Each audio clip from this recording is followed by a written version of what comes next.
Well, I have a tremendous amount of respect for him. if you're not going to believe him, at least I will. You go for it. Somebody needs to believe in James Conner. Yep.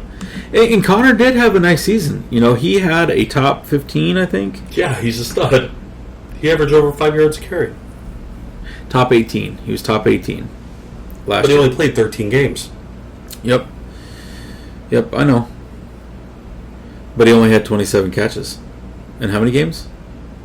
Well, I mean, he's a running back. So averaged about 2. Became very one-dimensional last year. To be fair, they didn't really have anything either. Yeah, that's true. Kyler was hurt for a big portion of the season. So I don't know. I believe in Trey Benson. He's one that I got my eye on him. I don't know enough about him yet, so I need to. So what I would do, and I'm not a handcuffing person, and I'm not saying to do this as a handcuff. I hate handcuffing, Joe, because you're wasting a roster spot. You are purposely picking up a guy. Oh, okay. You're purposely picking up a guy that you're hoping not to use when you handcuff, right? Yes. But if I draft James Conner, I am going to draft Trey Benson this year. Giving it away. Yep. That's interesting. But that's what this channel's about. Got to be honest on here, right? Yeah. All right, pick number 2. That's very interesting, though. Yeah. Pick number 2, David Montgomery. Love this pick. Dude averaged almost 20 points a game, and he's going in the 6th round. So now this guy has Jonathan Taylor and David Montgomery as RB1 and RB2. And because he waited on running backs and still was able to get the value, he's got A.J. Brown and Drake London, who I like. Ayuk, I'm not sold on. We talked about that in the first video, so go back and check it out. And C.J. Stroud, if you want to take a quarterback. I mean, how can you be high on Nico Collins, Stephon Diggs, Tank Dell, Dalton Schultz, all these guys, and not be high on the quarterback, right? If you think all these guys are going to get fed, then you've got to be high on the quarterback. So I like this guy's team.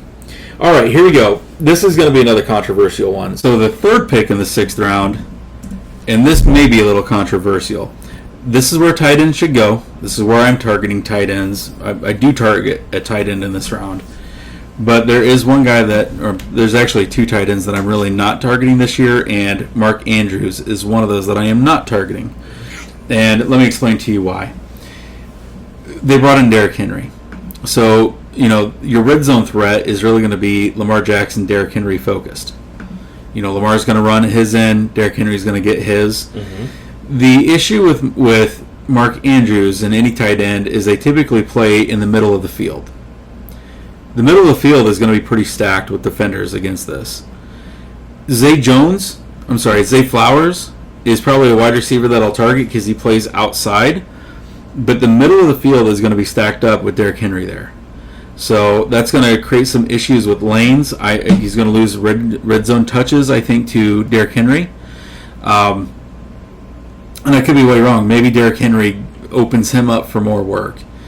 But if Mark Andrews is going to play the middle of the field, I got a feeling that's where a lot of the defenders are going to be. And then it also kind of came out, I don't know if you heard, but a lot of the analytics show that Lamar Jackson doesn't throw to the sidelines. Over his career, he's always thrown over the middle, which is why guys like Hollywood Brown, Rashad Bateman, those guys didn't work out when they were there. Because what Lamar doesn't match their game. Yeah. So Zay Flowers was really good because he would catch the ball 10 yards down the field and use his speed. Of course. Right? Well, Mark Andrews was good because he was working the seams in the middle of the field. But if you're stacked up, those lanes might not be there. So I'm fading on Mark Andrews this year. I want to see how it works with Derrick Henry, and I'm just not willing to pay that price. All right? The 4th pick, another tight end. So now we are getting into the tight end run. Trey McBride. I have no problem with this. The only issue that I have with Trey McBride is, as well as he played last year, we only really saw it for about a half a season. Now, the good news is the half a season that we saw is the half a season that Kyler Murray came back for. Yeah. So there's reason for optimism. I get this pick. I don't hate this pick. I'm fine with this. Was he a rookie last year, too? Or was he, or was he a second-year player? I don't know. I'll look here. Okay, you can look it up? Yeah. Yeah, because we don't give false information on this channel. So there's reason for optimism. He really clicked with Kyler. Like, they had a nice connection. You think they play video games together? I think they do. Yeah. What video game would that be? Call of Duty. Call of Duty? Yeah. Probably, yeah. Although I heard that they moved to Fallout after everything that happened with his career so far.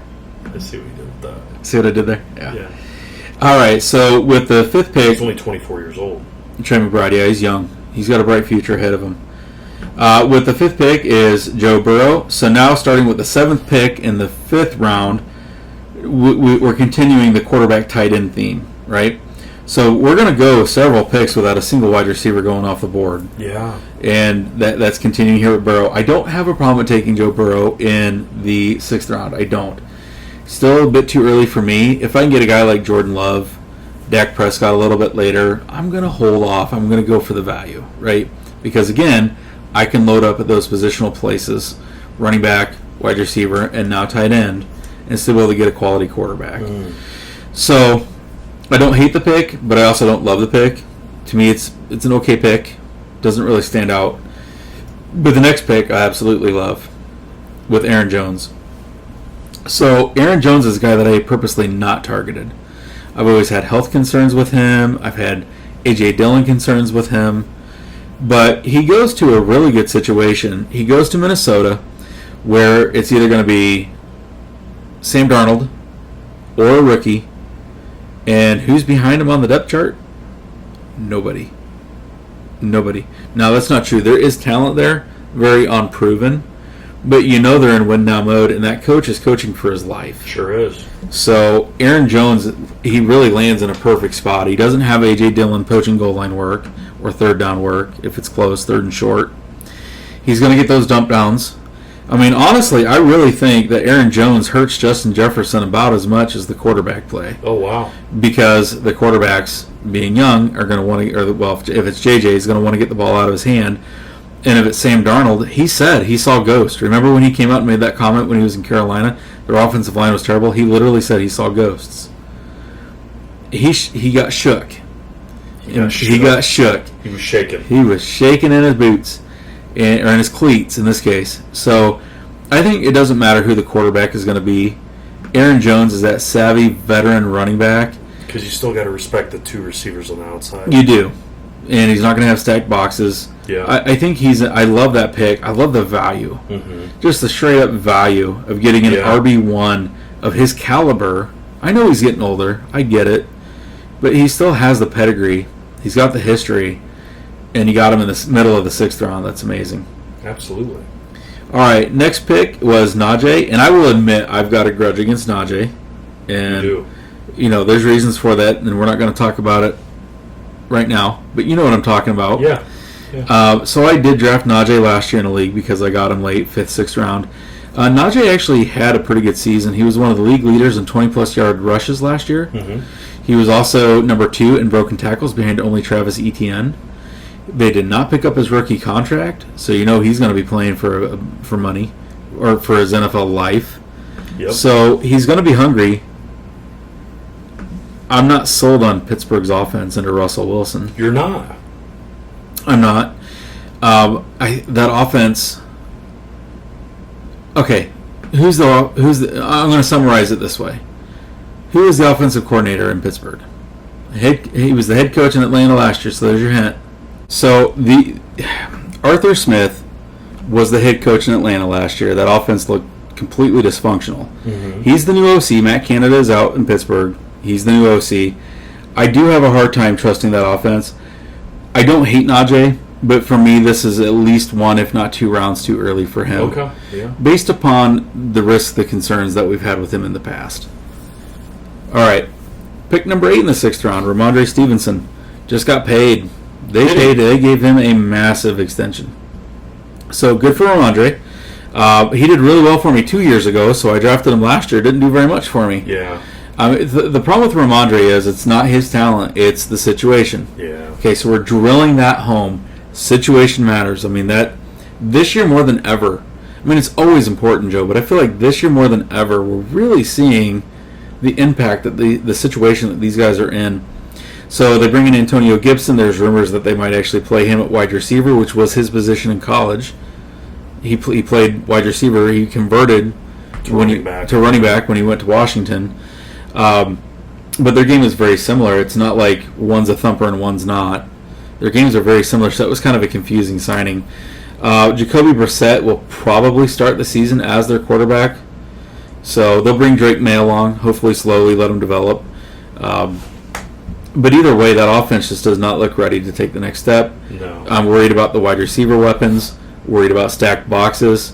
I love Ramondre, but this is not the year that I'm going to have him. So, this is fine. This is fine value. Not a pick I'm going to make. Yeah. Okay? And the same goes for pick number 9, T. Higgins. So, Higgins is playing on the franchise tag. He did show up. There was no holdout. People thought he might hold out. I believe he's the only player left playing on the franchise tag this year. All the other guys that were tagged have gotten their contracts. But he's disgruntled, doesn't want to be there. But T. Higgins is another guy that's a lot like Devonta Smith. He's going to put up games. You're going to be like, man, I wish I had that guy. But he's also going to put up those games where if you start him, you're going to lose because he's not going to do anything for you. I've seen games where he doesn't show up at all. Right. I mean, clunkers, complete clunkers. So I'm not sold on that. So 10th pick, last pick in the 6th round was me again. Dalton Kincaid. And I took Dalton Kincaid, who is my overall tight end number 3 in my rankings. Wow. I've got Sam Laporta number 1. I've got Travis Kelce number 2. I've got Dalton Kincaid number 3, and here's why. Yeah. All right. So if you're going to say this, then let's back this up, right? Because we're putting him above a bunch of big names. So last year he was actually the second most targeted guy for Buffalo. Stephon Diggs was number 2. Dalton Kincaid was number 3. Gabe Davis was number. I'm sorry, I said that backwards. Yeah. Diggs was number 1. Kincaid was number 2. Gabe Davis was number 3, and James Cook was number 4. Number 1 and number 3 are gone. Now, they did draft a rookie, and we're going to get to him in these later rounds. But Dalton Kincaid, based upon who played there last year, is the guy that led the team in targets of the guys that are remaining. It's a positional premium. We're in the 6th round. I love this. Scoring touchdowns. I love me some Dalton Kincaid this year. I'm absolutely going to target Kincaid in every draft that I can get him because I think that the upside is there that he could be a top 3. Yeah. And I think the downside is no lower than 5. Yeah. So if you're telling me that all these other tight ends are going to go around before, or guys that I'm not interested in, like, I just said Mark Andrews, not interested. I would rather have Dalton Kincaid with the last pick in the 6th than Sam Laporta or Travis Kelce in the 2nd or 3rd. Trey McBride, love him, had a hell of a season last year. I would rather have Dalton Kincaid. The upside is higher. Yeah. Josh Allen is a better passer than Kyler Murray is. He also doesn't have any weapons. Yeah, and that's it. He's the number 1. He's the number 1. Yeah. At least to start the season, and probably for the whole season, he's the number 1. All right, so here's another interesting pick. I had a dilemma with the first pick in the 2nd round with the wraparound. And I went with Zamir White. And, again, I know this is not a super sexy pick, but Zamir played pretty well last year when Josh Jacobs was down hurt. And now he is the number 1. So if you're looking for value, and you're telling me that in the 7th round, I can get a team's RB1, I'm going to take that. Interesting. I'm going to take that. So Zamir White is going to be the number 1. Who's the number 2 there? Or do they have a... Yeah. So Alexander Madison. Oh, the guy from Minnesota? The guy from Minnesota. I can't believe he's in the... Poses no real legitimate threat to Zamir being number 1. Jeez. Yeah, none. He reminds me of the guy at the Colts that was a backup for 5 years. Trent Richardson? No. I'm kidding. Last year. And then, what's his name didn't play for the Colts. Yeah, I know who you're talking about. Jonathan Taylor didn't play. Taylor was down. In one game. He comes in one game, was atrocious. They cut him. Yeah, he was really. But he got paid for 4 or 5 years, maybe 3 or 4 years, as a 3rd string guy. Comes in as the starter. They're like, "Oh shit, you can't play." Right. So now we got to go in a different direction. Yeah. Goodbye. And then they got Moss, and then. Yep. And everything turned around because Moss was very capable. Yeah. Yep. So there were other guys out here that I liked. I like Christian Kirk a lot. I like Zay Flowers. Just talked about Zay Flowers. I like these guys a lot. I like Raheem Mostert. So for me, the question right there was either Zamir White or Raheem Mostert. Yeah. There's no doubt that Mostert outperformed. He was, top 5. He had 20 total touchdowns. He had 18 rushing. Right? 18 on the ground and 2 in the air. But the question is will that be repeated this year? I don't think so. Why don't you think so? Because Achan, Achu, bless you, he's there. They drafted a rookie who is very capable. Those guys are not going to surprise anybody this year. The league is now aware of what Mostert and what Devon can do in that offense. Yeah, but how can you stop it? It's not like they didn't try to stop it. He's all Big Ten. Yeah, but they were only focused on. But again, if you want to take him, that's fine. He is a 32-year-old running back who has had a history of injuries. He goes in the 8th round. I know. No, I mean he doesn't have any tread from college. But the thing they didn't use him. Purdue didn't use him at all. Hardly at all. Yeah. But I would take the RB1 on a team with no legitimate threat to usurp. But that was my question. So the fact that Raheem Mostert went almost a full round later is only because I wasn't any of these other players picking, right? Ask why you haven't mentioned Zach Moss. We'll get there. Well, why were you mentioned possibly Raheem Mostert? Why not? We'll get there. Oh, okay. There happens to be a guy named Chase Brown that balled out at the end of the year last year. So I do think that Moss will be the starter, but I think Zach Brown played well enough last year that it is not going to be a one-man show. Zach Moss... Is that the same? Sorry, go ahead. Oh, I was just going to say, Zach Moss did great, but he was really the RB1 when Taylor went down without a legit RB2. That was going to threat his early workload or his goal line carries. And he should have been 1 and 1A, but the Colts are like, hey, we're paying Taylor. We're going to give him... Well, it's like, he didn't beat him out. He got paid. Yeah, if you look at those games, I watched those games in person. I'm like, that is a 1-2 combo that is incredibly dangerous. And they pay Taylor, and then all of a sudden you notice like Moss's carries went down. It's like, but his production didn't go down. They just stopped giving him the ball. Yeah, it's like why? Why would you do that with both those guys? And see, Cincinnati sees that, and they say we've got Chase Brown, but we lost Joe Mixon. Yeah. Let's bring in Zach Moss and have that 1-2 punch. Yeah. And I think it will be a legitimate 1-2 punch. So. I do. Yeah. I've always liked Chase Brown. Mm-hmm. So, to me, that's why, and we'll get to that. Yeah. So, okay, I jumped way ahead. Yeah, but it's not a bad thought because these are the questions when you get to this point that you have to start asking yourself. So I went with Zamir just because, unlike Mostert, there's not competition for touches in the backfield. Unlike Moss, there's not competition for touches in the backfield. Yeah. Swift has competition for touches in the backfield for the Bears. Oh yeah. So these guys are all available. You've also got guys like Nick Chubb, who still have Jerome Ford and now Deontay Foreman, and he's coming back from a gruesome injury. Yeah. Like you can look at all these guys, and I'll just say like the thought process has to go. For me, the question was either Zamir or Raheem Mostert right here. Because I love Christian Kirk, especially now that Calvin Ridley's gone. Yeah. But at the same time... all he does is produce. Christian Kirk does is produce. Yeah. And he could be one of those guys that's going to catch 100 passes this year. Sure could. And we're going to talk about that when we talk about Evan Ingram as well, because Evan Ingram did catch 100 passes. Yeah, he sure did. Right? But all of this, we're about to prove my point about why you wait for tight ends. Mm-hmm. But so that was the question. But at the same time, if I have to choose between a guy that has competition in the backfield or a guy that doesn't, those true number ones are so rare in the NFL right now. I'm gonna side with that just because of volume. There's literally no backup. Yeah, there's literally no backup. Where everybody else, there's a 1-2 punch. Yeah, absolutely. And if Aiden O'Connell is the quarterback, Zamir White's going to get work in the passing game with the dump downs. And if Gardner Minshew is the quarterback, he's going to have clean running lanes, just like Zach Moss had last year for the Colts. Yep. Right? So no matter what happens at the quarterback situation, you can look at this and say, here's a clear-cut number one with no real competition behind him, who no matter who the quarterback's going to be, I can make an argument. All right, so the second pick was Christian Kirk. Love this. And again, we're getting to the point where I'm not going to criticize a whole lot of these picks. So with pick number 3, George Kittle, that's the other tight end that I'm absolutely staying away from, along with Mark Andrews. Really? Kittle has quality over quantity, but let's say that Ayuk stays there. Now he's number 4. And if you notice, Kittle's production dropped last year as far as volume. Now he made up with it with big plays, and touchdowns, but it terrifies me to rely on big play and touchdowns. Yeah. That's when you get the Devonta Smith, T. Higgins streakiness that starts coming into it. So, but at the same time, in the 7th round, waiting till the 7th round to grab a tight end, I've got no problem with that. That's fine. Pick number 4 was a defense.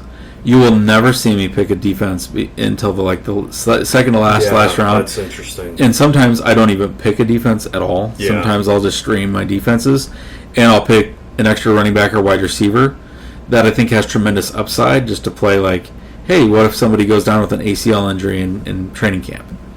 So absolutely, I don't like it. But okay, so we're going to really prove what I'm talking about. So here's Kyle Pitts and Evan Ingram going with the 5th and 6th. These are 2 other tight ends that I'd be perfectly fine having on my team. Kyle Pitts is going to benefit from having a legitimate quarterback. Now let's go back and look at Kirk Cousins. When he played for Minnesota and T.J. Hawkinson came over, T.J. Hawkinson became a top 2 tight end, right? Yeah. When go clear back to when Kirk Cousins was playing for the Washington Redskins before they changed to the Commanders, he had Reed as his tight end out there and made him relevant. Mm-hmm. Kirk Cousins has always looked to the tight end. So there's no reason to think that Pitts wouldn't benefit. Plus, reports are they're going to put Pitts out as a wide receiver this year. They need to do something because he's never produced. And he hasn't, but you go back Desmond Ridder. I mean, let's go back down that same rabbit hole for Drake London. That's true. You've had an Arthur Smith defunct, out-of-date, ridiculous offense with bad quarterback play on top of that. Yeah. These guys never stood a chance. That's true. But now there's no more excuses. No more excuses. No more excuses. And he needs to live up to being a freak. Yeah. Like he's always been thought of. Yep, and he should. That talent should finally be realized. So Evan Ingram goes at the very next pick, and people forget that last year Evan Ingram had over 100 receptions. Absolutely. And he should see even more touchdowns. So Calvin Ridley actually led the NFL in red zone targets last year. Really? He did. He's gone. Yeah. He's gone. Yeah. So now Trevor Lawrence is going to go back to Ingram. And where did he go? He's with Tennessee now. Tennessee. Yep. So I really, yeah. Although, I mean, Mr. Mayo is not one of my favorite quarterbacks. But true. Mr. Mayo. Mayo cheese. Remember that? Yes, yeah. So Mr. Mayo, Will Levis is who we're talking about in case you didn't catch that reference. He had a couple games where he looked decent. Yeah, he did. Yeah. I mean, there's reason for hope, but Calvin Ridley's not a guy I'm targeting. Yeah. So, but Ingram, 100-plus catches last year, even with Ridley on the team. Yep. Should see even more work. Absolutely. Yeah. Christian Kirk should see even more work. Yep. But before... And Lawrence needs to stay healthy. If Lawrence is healthy, yeah. I mean, Lawrence going to end up being the MVP. Right. So there's reason for optimism for even ETN catching more passes out of the backfield. Absolutely. I like it. So Zay Flowers goes with number 7. Okay. And I don't mind that pick. I like that pick. I actually, from a receiving standpoint, he's the one that I would target off of Baltimore. I've already explained why I'm not in on Mark Andrews. I am in on Zay Flowers. I think the defenses are going to be so focused on Lamar and his rushing ability, Derek and his rushing ability, bottling up Mark Andrews over the middle, that the middle is going to be stacked. The outside should be open. If Lamar can get the ball out to him, he should have a lot of one-on-one to be able to beat it with his speed. Pick number 8. Okay, so I don't understand this one either. But I'm going to put a caveat on that. So I understand why at this point you would want to take a team's number 1 wide receiver when you're late in the 7th round. But when you have guys like Keenan Allen, who I think is going to be the number 1 for the Bears, not DJ, just because in Caleb's rookie year, rookies tend to need to see it. C.J. Stroud threw with incredible anticipation last year, but that was we don't see that out of rookie quarterbacks. Go back to Peyton Manning his rookie year; he struggled with it too. They need to see it, and the one thing that Keenan Allen has always been able to do is get open, to find the soft spot in the defense and get open. Absolutely. By the way, there's multiple number 1s coming up. Is that the only one you're? That's not the only one that I'm talking. Yeah, there's going to be more. So taking a guy like Malik Neighbors over Keenan Allen doesn't make sense. Taking a guy, I can understand Malik over Tank Dell. I think Tank Dell is a stud, but you got Diggs. Yeah, he's number 3 you got on Nico. The team. Yeah. Wait, no, Tank is the Tank is number 3. Yeah, and you got Dalton Schultz. So he's actually number 4 because I would say Mixon? I would say Mixon would be number 3. Yeah, and I wouldn't argue with that. I wouldn't be surprised if he gets more targets than Tank Dell does. Mm-hmm. So I can understand Malik Neighbors over Tank. I don't understand Malik over Keenan Allen. I don't understand Malik over George Pickens, who's the clear number one. Say that. I don't understand Hollywood Brown, if you're looking at the upside, which Hollywood Brown is a guy that I've targeted in every single one of my drafts and will continue to target. I don't understand Malik over Terry McLaurin, who all he ever does is put up 1,000 yards per season no matter who his quarterback is, and now has Jaden Daniels, the quarterback that I wanted coming out of the draft. I don't understand that based upon who was there, but fine value. But having said that, those other guys probably shouldn't be there at this point. Is Calvin Ridley still number one?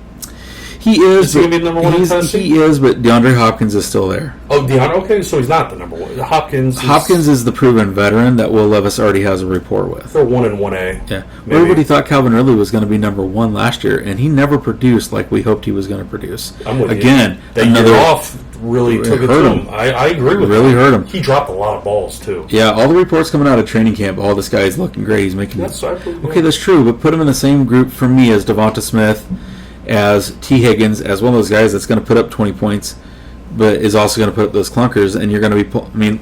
look how bad this bald spot is last year. I had so many shares of Calvin Ridley. I was in 16 leagues, Joe. I'm pretty sure I had 9 or 10 shares of Calvin Ridley last year. Yeah, that'll do it. And I ended up benching him because I couldn't count on him consistently. There's another guy. Oh, there's going to be more. No, that you're going down, that your list. There's another guy I would pick over. Okay, go for it. Godwin. Oh, yeah, Chris Godwin's still only another 1,000 yards. Right? What does that matter? He's been pretty consistent on those 1,000-yard seasons. Yep. I know Jordan Addison had a good year. What did Addison finish with? I don't know. So Addison actually finished with a pretty good year last year. Now, I will say that a lot of that was due to Jefferson going down. Yeah. How many games did Jefferson miss last year? Like 6 or 7? It was a number. End up with over 1,000? Well, I will look that up for you and let you know. Godwin has had over 1,000 yards 3 consecutive years. And that's even with Mike Evans there. Yeah. Didn't matter. 4 out of the last 5 years. Yep. It's only because he only dropped below 1,000 yards because he played 12 games one year. Well, he was injured. If you remember, he was hurt that year. That's what I'm saying. Again, we can say that about anybody. No, but like the last 3 years, he played 14 games, 13 games, and 17. He was over 1,000 each of those. So Addison barely missed 1,000. He had 70 receptions for 911 yards. He did have 10 tutties. And how many games did it say he played? And this right here, it does. He was in all 17. All 17, okay. Yep. All 17. Yeah. Really became the focal point with Jefferson's departure, but when they needed him to step up, he did. And don't forget that Jefferson's departure fell in line with Kirk Cousins' Achilles tear. I was saying, when did Kirk Cousins get hurt? So he was doing that with... who is that quarterback? He's Dobbs. Yeah. That was for quite some time. Yeah. So he's doing it with Dobbs, and then after they decided that Dobbs wasn't the answer, they did the whole quarterback carousel, Nick Mullins, yes, all those other guys. So, you look at him, you're like, he put up pretty decent numbers. Oh, absolutely. Dobbs didn't even know the playbook. Yeah. And keep in mind, too, that at that point, T.J. Hawkinson was still healthy, and he was still doing that. Hawkinson didn't get hurt till late. That's true. Which is why he's probably going to miss a lot of time to start the season.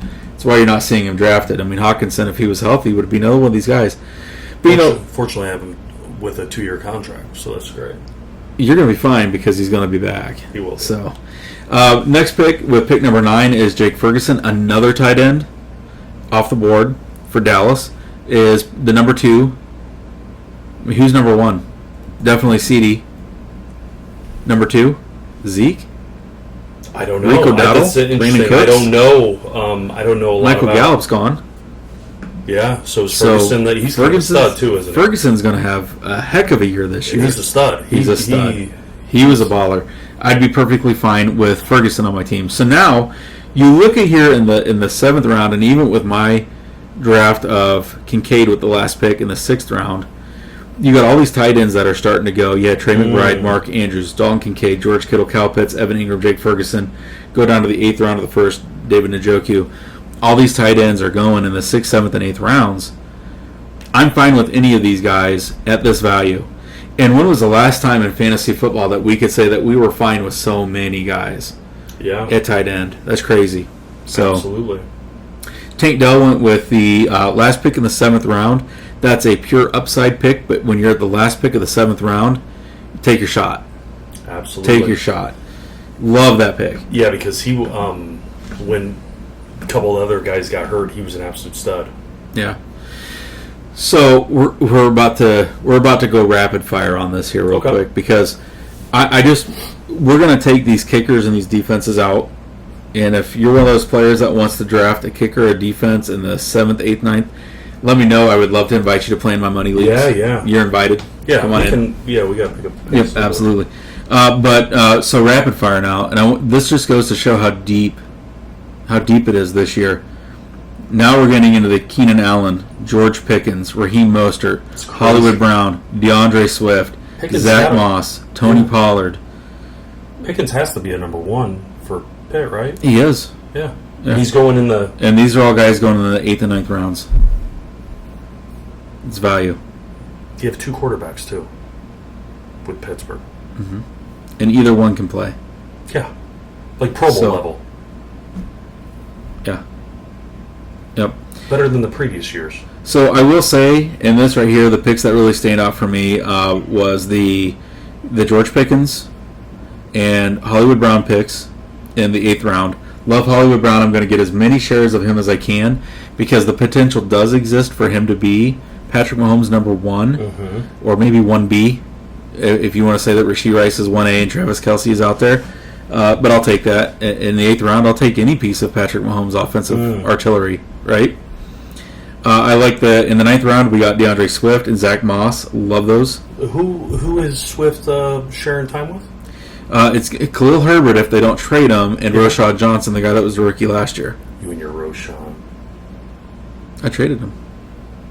Let me tell you something about Roshan. Okay.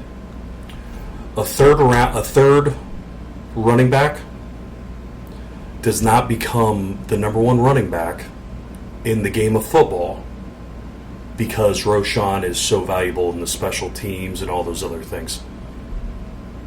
That is a very important deal with that. Mm-hmm. They will literally bring in a guy just to be the number 1 and be like, Roshan, you're too valuable to, like, we need you for gadgets and, like, we need you in special teams and that type of thing. Mm-hmm. Don't forget, special teams is more important this year. With the new kickoff rules. With new kickoff rule. I mean, I could see Roshan being the returner or something, you know. They'll probably put somebody else, but I'm saying, you know what I'm saying. He's so valuable, and he's a running back. I could see a lot of running backs being kick returners because you got to take that pounding for the whole year. Absolutely. You know, like where DB, a lot of times it was thrown off to DBs and things like that. Have you talked about how those kickoff returns are just going to be so valuable? We haven't looked at that because they're not incentivized to kick it through the back of the end zone. Not anymore. So that's an extra 3 or 4 touches. Yeah. And there's going to be a lot of teams that aren't going to have a DB that's weighing 180 pounds doing those returns. Yeah, and if you go back, watch the video on the scoring settings that I had on the Fantasy Football Basics. If you're in one of the leagues that actually rewards return yardage, then that's something you really need to pay attention to this year. Yeah. So, all right, so let's quickly rapid fire talk about the best of the rest, the first 12 rounds. Since we're going to go so fast, we're just going to blast right through this, okay? Best of the rest. All right, so I purposely did not take Terry McLaurin in this mock, and the reason I didn't is he is another guy that I am targeting, and I want to know where I can get him. Yeah. And mock drafts are so important because that gives you a bit of an idea. Terry McLaurin, all he does is Mike Evans-esque, where he puts up 1,000 yards per year no matter who his quarterback is. Jaden Daniels is a fantastic pure passer. He does have dual threat ability, don't get me wrong. Yeah. Cannon of an arm. If you have drafted Terry McLaurin any of these last years and have any interest in him, this is the year that it's going to finally pay off. So I purposely, in some of these mocks, I will not take a player because I want to see where somebody else is going to take them. And I may do 5 or 6 drafts where I purposely don't take that player because I'm trying to find where they're going. Terry McLaurin, to me, would have been a value back in the 5th or 6th round. Here he is in the 10th. I don't think that's going to happen in real leagues.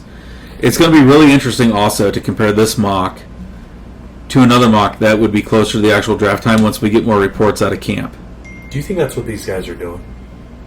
I have no idea. To see where these people go? Because you're going to draft... You're going to do the San Francisco 49ers 4 rounds ahead of Terry McLaurin? And then pick Justin Tucker in the 8th, and then pick. So some of these are auto picks as these people bow out. Some of these are auto picks, but I will say, so I played in 16 leagues last year. Out of those 16, 10 were public leagues, whether they were paid public or free public leagues. And I kid you not, Joe, this is what you actually see. Oh my gosh. You actually see this happening. Okay. People will fill out their starting rosters and then worry about bench depth. And they'll pick a kicker and a defense before they and that's just crazy. I don't get it. So best of the rest, real fast. Love the value of both Dak Prescott and Jordan Love in the 10th round. So this draft is about a week old. This mock is at the time of this filming, so probably about a week and a half old by the time I get this video edited and out. That's no longer the case. They're both going in the 9th round. So they've moved up a whole round of value. Dak and Love have both moved up. Jared Goff, love the value. I mean, the dude was a stud last year. He's a top 10 quarterback in fantasy football, and nobody gave him any love. No. So I ended up taking Brock Purdy in the 10th round because, again, I'm just not going to take a quarterback early. Mm-hmm. I'm just not. Am I a huge Brock Purdy fan? No, but if you're looking for consistent points, that's fine. What was really interesting is in this draft, Justin Herbert didn't get taken. Really? Wow. He has fallen off the face of the earth for fantasy purposes, losing Keenan Allen and Mike Williams and Austin Eckler and George Everett. Interesting. Gerald Everett. And just historically, Harbaugh not having a bunch of big receivers. Mm-hmm. Interesting. Yep. Well, you skipped over somebody very interesting. Let's hear it. Jaden Reed. So Jaden is an interesting one, and I wouldn't mind having some shares of him. But here's the problem. You have Jaden Reed, Romeo Doubs, Christian Watson, and they got another kid. I can't think of his name. Yeah, and I wouldn't want any of them, but so what are they? Just all like they're just all C1 and C2? They're all bunched together because the thought process is that none of these guys are going to emerge. Yeah. But typically Reed has been the one that's taken before the others. Okay. Because his all-around game is probably more complete. Mm-hmm. Christian Watson's a good deep threat. Romeo Doubs is a good deep threat. Yeah. They found ways to get Doubs the ball. Yeah, and they will continue to find ways. Yeah. But Jaden Reed is kind of he did pretty well for me there for a while. He went on a nice little tear. Yeah. But Trey Benson, again, for whatever reason, Joe, I'm identifying him like I did with Isaiah Pacheco in the past. Yeah, you're in love with Trey Benson. Love Trey Benson. Love Jonathan Brooks. The only reason I took Trey Benson over Jonathan Brooks here is Jonathan Brooks played college ball at Texas, tore his ACL. So he may start the season on the PUP list. So, and where is he? Carolina. So when he comes back, he should be the number one. He's not Chuba Hubbard ahead of him. Okay. And that's really about it. Nobody's drafted Chuba. Chuba Hubbard. Chubby Hubbard. Is it Chuba? Chuba. It's the 11th round and nobody's picked him. Mm-mm. Huh. Nope. Is that interesting? It is a little bit. Or no, not maybe. It is a little bit, but it's kind of interesting. I like Xavier Worthy. Again, I got him and Hollywood Brown. Whichever one emerges, I'm set. Give me a piece, like I said, of Patrick Mahomes' artillery. Xavier Worthy is the rookie that beat the speed record, but he also has pretty good hands. So he's not in the Raider mold of just drafting the fastest guy. Like he can actually catch the ball. The Gus Edwards pick. Okay, so Gus Edwards is probably going to be the starting running back for the Chargers, but don't forget the name Kamani Vidal. Okay. Kamani Vidal. He's the rookie that the Chargers drafted. And I could start losing my man crush towards Trey Benson and migrate that direction. It would not be surprising to see Vidal have a huge workload this year. So basically, the Harbaughs switched running backs. J.K. Dobbins and Gus Edwards go from Baltimore to the Chargers. Yeah. But J.K. Dobbins might have to retire. He's just shot. Yeah, just shot. So that automatically puts him in a role at number 2. But Gus Edwards has had health issues staying healthy. Yeah. And Gus Edwards has not ever been a real big pass catcher out of the backfield. So, Harbaugh may look at this and say, this guy is a more well-rounded running back. It's probably why they drafted him. It's kind of crazy that they switched running back. It is a little weird. Isn't that kind of crazy? One Harbaugh gets rid of 2 of them, the other Harbaugh picks them both up. And did he trade them? No. But they know each other, and they know, Yep. Another one that's interesting to me is Devin Singletary. And the reason I say that is he is the clear number one running back in New York, at least for now. We'll see if any of these younger guys can supplant him. Saquon's gone. Devin Singletary, remember, he started with Buffalo, and then he went to Houston. Now he's the number one back with the Giants. Interesting. Volume alone should say that he's going to get some work. I question the... If Saquon can't even average 4 yards per carry, I question whether or not Singletary can. But the volume is going to be there. Yeah. So, Rashee Rice, if he doesn't get suspended, that's a value pick. Cortland Sutton, number one for probably Bo Nix, will probably end up being the starter in Denver. Little shaky, either him or Jarrett Stidham, quarterback play, whatever. Now we're just kind of filling in rosters, right? Javonte Williams, the number one running back on a team, going in the 12th round, but there's reasons for all of this. Mm-hmm. So, still some value there. Overall, the lesson that I really want to get out with this mock draft exercise is situation matters for these guys. Absolutely. Situation and consistency. So if you want to draft these guys based upon their upside, that's great, but don't forget with that comes possibly a low downside. So that all matters. Go down to the comment section. Let Joe and I know what you think we got right, what you think we got wrong. Who is your favorite pick, least favorite pick of this draft, this mock exercise? Let us know which one of these players you feel like is definitely undervalued, overvalued, valued right. Who do we need to be talking about? I do want to do a video coming up on sleepers. I'm actually traveling to Ohio this weekend to do several hours worth of recording, and I'm going to be doing my sleeper picks, and I'm going to actually publish them this year. Very interesting. So, I've had a track record of being quite successful with that. So make sure you don't watch it, since we compete against each other. Yeah. I will do my best. All right. Joe, anything else? No, it's been a good one. Been a treat. All right, make sure you go down to the comment section, like I said. Like this video, subscribe to the channel. Until next time, see ya. See ya.